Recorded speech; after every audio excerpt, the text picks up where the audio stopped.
His father's barbershop was much more than just a workplace for Demetrius. It was his soul, his identity. But today, when his phone rang and he heard Mr. Washington, the new deal for $15 million is ready, Demetrius had to quickly hang up. His customer was looking suspiciously, but he didn't understand yet.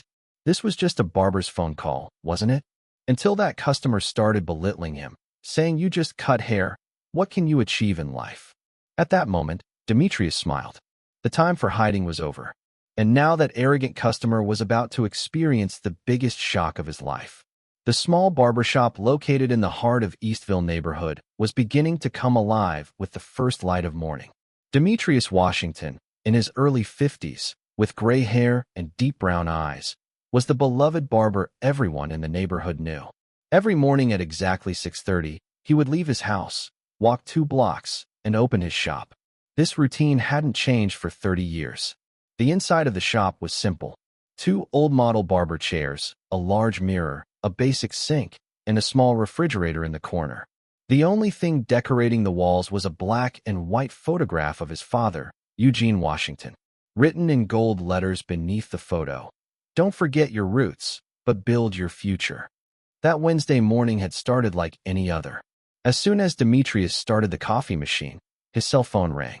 When he saw Rodriguez, real estate manager, on the screen, he could speak comfortably since no one was around. Carlos Rodriguez was Washington Property Group's most trusted real estate manager and only called at this hour for very important matters. "Good morning, Carlos. What's up?" "Mr. Washington, I have incredible news. The investors finally agreed on the Morrison Towers project. $15 million in financing is ready, and we can sign today. This is just the beginning. Our $8 million offer for that old textile factory land downtown was also accepted. And most importantly, we got approval from the city council for the luxury residential project in the waterfront area.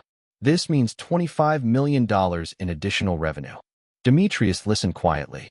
This news meant a huge leap for Washington Property Group. Morrison Towers was one of the most prestigious projects in the city center, and they had been working on it for a year. But since he was at the barber shop right now, he needed to speak very carefully. "Fantastic, Carlos. Let's meet at the office at 2 this afternoon. We'll discuss all the details. Call the lawyers too. We need to have the contracts prepared. I'm hanging up now. Customers will start coming." As soon as he hung up the phone, he saw a car parking through the shop window. Black BMW, latest model, shiny. The man getting out of the car immediately caught his attention. Expensive gray suit, Italian leather shoes, gold watch. Everything about him screamed, "I'm rich and I want you to know it." The door opened with a chime. The man entering was Gerald Hoffman, one of the city's newly arrived lawyers. Still in his late 30s, one of those overly confident types. He surveyed the inside of the shop with a dismissive look, as if coming here was a great sacrifice. "Good morning," Gerald said in a cold tone. "I want to get my hair cut, but be very careful. I have very important meetings today. I'll be meeting with big companies." Demetrius smiled warmly. "Of course, sir. Please sit in the chair. How would you like it cut? How much should I take off the top?" As soon as Gerald settled into the chair, he pulled out his phone. Before Demetrius had even started, Gerald began making a call. His voice was so loud it could be heard from every corner of the shop, as if he wanted the whole world to listen to him. "Yes, Jim, it's Gerald. I'm getting my hair cut in that old neighborhood right now. You wouldn't believe this place. It's like it's stuck in the 1990s. You should see the people living here. None of them can ever be truly successful in life. They're all playing around with small, insignificant jobs. They don't see the big picture. They have no vision." Demetrius began cutting his hair calmly, while listening carefully to every word. Gerald's voice contained not just contempt, but also deep arrogance. "Only people who couldn't fulfill their dreams. Unsuccessful people live in this neighborhood, Jim. Very different from people like me who come from big cities and make real deals. Like this barber. He probably just cut hair his whole life. These people have no ambition, no vision. They think small." Demetrius's hand paused for a moment, but his facial expression didn't change. He continued his work professionally, as if he hadn't heard anything. But something was boiling inside him. Gerald continued his phone conversation. "You know me, Jim. I only deal with big deals. $1 million projects, huge companies. I don't normally deal with these types of small people, but unfortunately I have to live here for now. After hanging up the phone, he looked at Demetrius in the mirror. How long have you been doing this job? 30 years, Demetrius replied in a calm but slightly strained voice. Gerald said with amazement, wow, 30 years in the same place, same job. Didn't you ever get bored? Didn't you have bigger goals, dreams? Didn't you think about doing something different, like maybe starting your own business? Demetrius paused and looked into Gerald's eyes through the mirror. This question reminded him of his father Eugene. Did you say bigger goals? Yes, of course. I mean, this is just a simple hair-cutting job. How big can you achieve in life? I, for example, make big real estate deals, work with million-dollar projects, meet with company executives, talk with bankers. This is real success. Real money is here. Gerald continued. The problem with people living here is this. They think small. Their boundaries are narrow. They have no vision. You're included too. What did you gain by doing the same job for 30 years? You probably never even left this neighborhood. But the most shocking thing was about to come right after Gerald finished these humiliating words. Just then, Demetrius's cell phone started ringing loudly. Sarah Mitchell, CFO, was written on the screen. Sarah was the financial manager of Washington Property Group and one of the people Demetrius trusted most. She only called during shop hours for really urgent, big situations. Demetrius's heart raced. Something important must have happened. Excuse me for a second, said Demetrius and answered the phone. Mr. Washington, Sarah's voice was filled with excitement and urgency. Final approval came from the bank for the Morrison Towers deal. We can complete the $15 million transfer operations today. Also, new investors for the Riverside Luxury Housing Complex announced they're ready to provide $12 million in additional financing. And the best part, we beat the competing company's offer for that downtown land. The $8 million deal is completely ours. This means a total of $35 million in deals. Demetrius took a deep breath. These figures were enough to make Washington Property Group the city's largest real estate company. Sarah, this is great news. This afternoon. Wait a minute, Mr. Washington, Sarah continued. Also, the Peninsula Hotel chain wants to partner with us. They have a $50 million investment offer. Can we have a meeting this week? Sarah, I have a customer right now. We'll discuss the details later. Demetrius had to hang up. Gerald was looking suspiciously and curiously. $15 million? $8 million? $50 million? What were you talking about? Do barbers get calls like this? What do these numbers mean? Demetrius started to smile, but didn't say anything yet. It's not an important matter, just a small business issue. But Gerald's curiosity and suspicion had increased considerably. No, this doesn't seem insignificant at all. Who are you really? You're definitely not a normal neighborhood barber. These kinds of big numbers. Demetrius slowly put down the razor and stood directly in front of Gerald. Now there was a different light, a different determination in his eyes. The time had come to reveal the truth he had hidden for 30 years.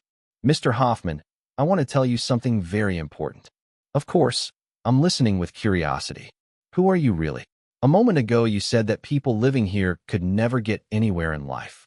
You claim that we deal with small jobs, that we can't think big, that we have no vision, that we're unsuccessful. Gerald was starting to feel uncomfortable. I was just making a general observation. It wasn't personal. No, Mr. Hoffman, stay calm and listen to me, said Demetrius in a calm but more determined voice. I was born and raised in this neighborhood. My father Eugene Washington opened this shop when we had nothing, with just his dreams and determination. He gave me the most valuable lesson of my life. Son, real success doesn't come from looking down on people, it comes from valuing them. Money can change you, but your character determines who you are. Gerald was listening in amazement, unable to fully understand what was happening. I continue barbering because this is my root, my identity, my father's legacy. But at the same time, Demetrius pulled out his business card from his pocket and handed it to Gerald. I am the founder, owner and CEO of Washington Property Group. Gerald took the card with trembling hands and read it. His eyes began to widen. His color changed. Washington Property Group? Isn't this the city's largest real estate company? This is impossible. Absolutely so. And all those big real estate deals mentioned on the phone? Morrison Towers project? Riverside Complex? They're all our projects. The 15 million, 8 million, $50 million deals? They're all being signed today. At this point, everything changed and Gerald's world turned upside down.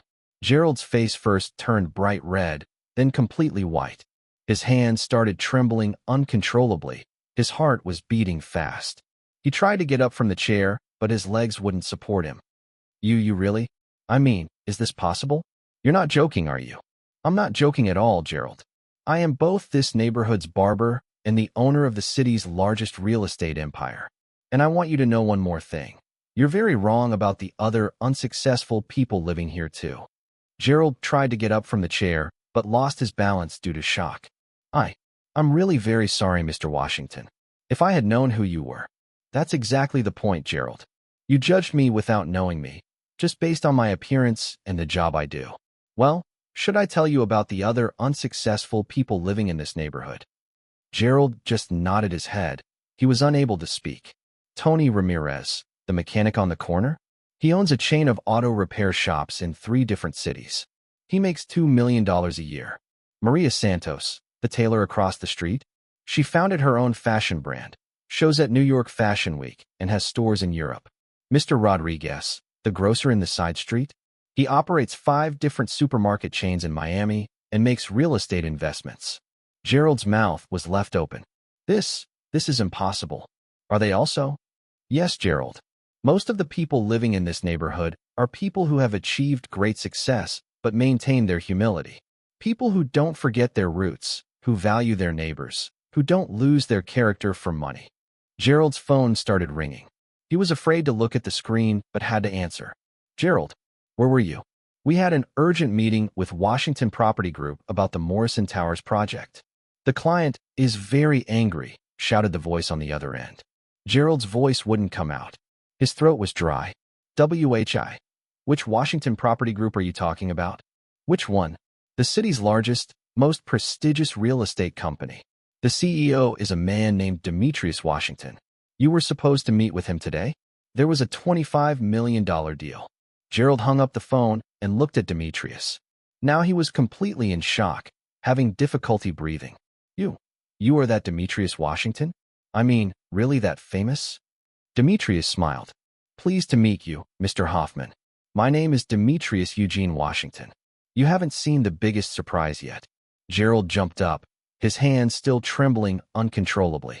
Sweat drops were dripping from his forehead. Mr. Washington, I made an incredibly big mistake. I'm so ashamed. Please forgive me. If this conversation is learned by my company, my career will be over. Demetrius raised his hand in a calming manner. Calm down, Gerald. I'm not someone who seeks revenge, who destroys people. But I want to give you a very valuable and unforgettable lesson. Gerald had relaxed a bit, but was still anxious, not knowing what would happen. Actually, Mr. Hoffman, I want to make you a very interesting and attractive offer. An offer? What offer? I'll accept everything. You said you're an expert in real estate law, didn't you? Yes, Mr. Washington. I have 12 years of experience in this field.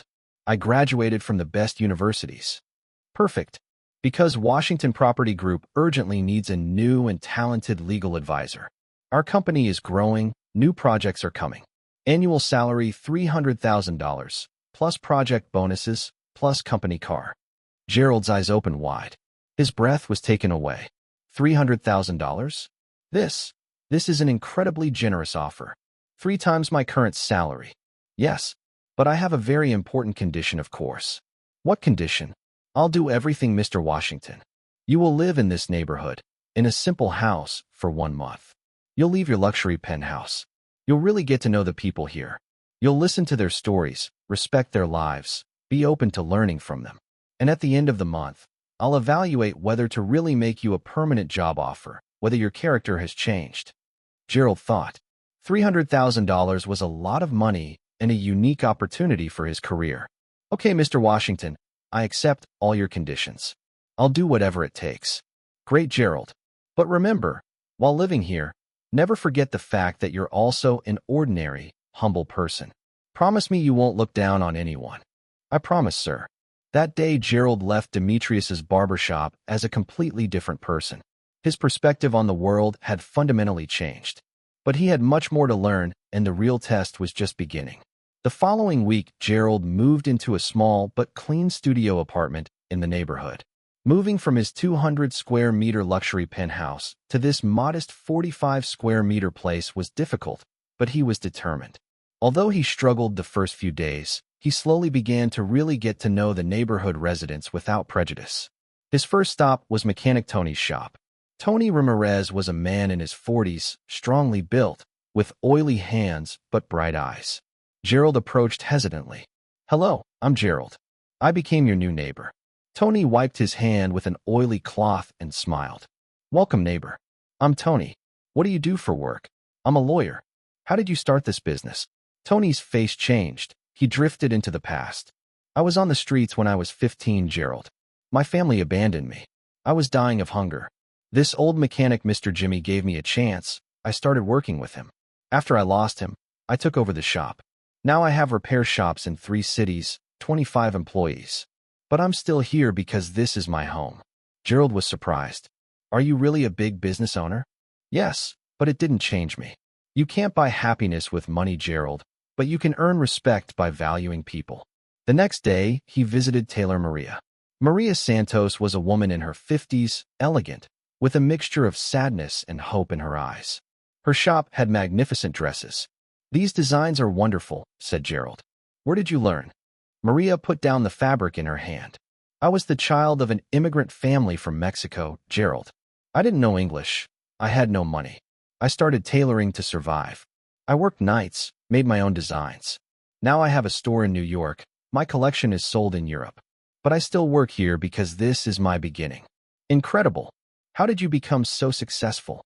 "Starting small isn't shameful, Gerald. Not thinking big is shameful. I always dreamed big but kept my feet on the ground." The biggest shock came from the small grocery store on the corner. Old Mr. Rodriguez seemingly just operated a neighborhood grocery store. But one day Gerald heard him talking on the phone. "Yes, Miguel, we can open our 4th branch in Miami Beach. The capital is ready. We just need to find a location. Also review my $5 million offer for that hotel investment." Gerald approached curiously. "Mr. Rodriguez, do you do other businesses too?" The old man smiled. "Son, I came here from Spain 40 years ago when I had nothing. This small grocery store carried me to big dreams. Now I have supermarket chains in 5 cities. I have real estate investments. But I'm still here because this is my heart, my soul." Gerald was now completely amazed. He went to Demetrius. "Is everyone in this neighborhood a secret millionaire?" Demetrius laughed. "No, Gerald. But every person living here has a valuable, unique story. You were just judging by looking at the surface. Instead of evaluating people according to their appearance, you hadn't learned to see the potential, character, struggle inside them. Now what you see is nothing." At the end of the month, Gerald was called to Washington Property Group's magnificent headquarters. The office, located on the top floors of the 50-story skyscraper in the heart of the city, was a perfect combination of architecture and luxury. Huge glass windows, contemporary artworks, marble floors, and countless success certificates on the walls revealed the magnitude of Demetrius's real success. Demetrius was sitting behind his massive desk. He was wearing a perfectly cut dark navy Armani suit, but that warm, humble expression on his face was the same. "Sit down, Gerald. How was this month? What did you learn?" Gerald took a deep breath, tried to gather his thoughts. "Mr. Washington, this month was completely transformative, life-changing for me. All my prejudices, judgments about people living in this neighborhood were destroyed. I looked down on them, thought they were worthless, unsuccessful. But now I understand that real success isn't measured only by money, by title." "Continue. I'm listening." "Tony didn't just teach me about car repair, but the power of holding on to life, staying standing. He showed me never to give up on anything. Maria proved how art and passion beautify life, how big dreams can be reached with small steps. Mr. Rodriguez showed that humility is real wealth. They all showed me different faces of humanity, of character." Demetrius smiled with satisfaction. "So what do you think about life, about success now?" "I think that real success is not belittling, looking down on others, but learning from them and valuing them. Status, money, title, luxury life, These are just external appearance. What's really important is your character, how you treat people. Perfect, Gerald. So what is your final decision about my job offer? Gerald hesitated, chose his words carefully. Mr. Washington, this is really a very generous offer that honors me. But can I ask you for something a bit different, special? Demetrius was surprised. What different thing do you want, Gerald? I accept the $300,000 salary with great happiness. But I have a very important condition. I want to work voluntarily in your barbershop 2 full days a week. I don't want to break the bond one formed with the people in that neighborhood, the values I learned. They taught me a lot. I want to add value to them too. You won't believe it, but Demetrius stood up and sincerely extended his hand to Gerald. There was pride and satisfaction in his eyes. Deal, Gerald. Welcome to Washington Property Group. But not just as an employee, as a family member. As they shook hands, Gerald's eyes filled with tears. Thank you, Mr. Washington. This isn't just a job, it's the new beginning of my life. Gerald, can I ask you a sincere question? Of course, sir. Aren't you curious about why I still do barbering? I mean, despite all this tremendous success, money, power. Gerald looked at the magnificent view of the city from the window, then turned to Demetrius. Actually, I understand now, Mr. Washington. The moment you forget your roots, you also forget who you are. This barbershop reminds you every day, no matter how high you rise. Don't forget where you came from and never look down on anyone. Demetrius smiled. Absolutely right. Because everyone has a valuable story to tell. And sometimes the biggest lessons come from the most unexpected places. That day, as Gerald left the office, he saw a message from his old colleague James on his phone. Are you still living in that poor neighborhood, buddy? Isn't that a place for failures? When will you return to real life, to our level? Gerald responded without hesitation. James, I found real life. This isn't a place for failures. It's where truly successful people with character live. You only know how to see the surface. You couldn't learn to look deep. 3 years passed. Gerald was performing extraordinarily at Washington Property Group and still continued to spend time at Demetrius's barbershop 2 days a week. He was now accepted in that neighborhood not just as a lawyer, but as a real family member, a trusted neighbor. The company had also grown. Thanks to Gerald's legal expertise, Washington Property Group had become the city's largest real estate giant. But what really changed was Gerald's character. He now evaluated people not according to their titles, their money, but according to their character. One Wednesday morning, while helping Demetrius at the barber shop, the door opened and a very rushed, stressed-looking young man entered. Expensive suit, gold accessories, arrogant attitude. Just like Gerald 3 years ago. Are you Mr. Washington? He asked breathlessly, surveying the surroundings with contemptuous eyes. Yes. Welcome, young man, said Demetrius calmly. I'm Michael Torres, the new city planner. We had a very urgent meeting with Washington Property Group, but GPS probably showed the wrong address. How can a big company's office be in such a place? Gerald and Demetrius exchanged meaningful looks. Both smiled. History was repeating itself. Michael, said Gerald kindly, let me introduce you. Mr. Demetrius Washington, both this neighborhood's most valuable, most respected barber and the founder, owner and CEO of the Washington Property Group you mentioned. Michael froze. His breath was taken away. You're joking. This is impossible. In such a place? Demetrius laughed. Michael, come sit here. We need to give you and people like you a very important lesson. Michael had to sit. He was still in shock. But are you really? Yes, Michael. And now let me tell you about the other ordinary people in this neighborhood. That day, Michael also left the barbershop starting to see the world with completely different eyes. He grasped the importance of knowing people not just by their appearance, but by their hearts. And Gerald had become the person guiding him, just as Demetrius had done for him. In the evening, as Gerald was going home, he asked Demetrius, Mr. Washington, will this chain of lessons continue forever? Demetrius laughed. I hope so, Gerald. Because the world is full of prejudices. And our job is to help people learn to see real value. What about the barbershop? Did you ever think about closing it? Never. Because this shop isn't just a workplace, Gerald. This is a school, life school, and the most important lessons are taught here. Years passed, and Demetrius's barbershop became legendary. People started coming not just to get haircuts, but to receive life lessons, to remember their values. Every customer sitting in each chair learned that success wasn't just accumulating money, that real wealth was valuing people. A new sign was hung on the barbershop wall. This is not just a place where hair is cut. This is where hearts are opened, prejudices are broken, real values are learned. Gerald had now become a partner at Washington Property Group, but he still continued to work at the barbershop 2 days a week, because he had learned that real success came from not forgetting where you came from. One evening, while closing the shop, Gerald asked Demetrius, "Mr. Washington, did you ever regret it? I mean, keeping your identity secret." Demetrius looked at his father Eugene's photograph. "No, Gerald, because this way I could see people's real faces. Who deserves respect, who is open to learning, who has character.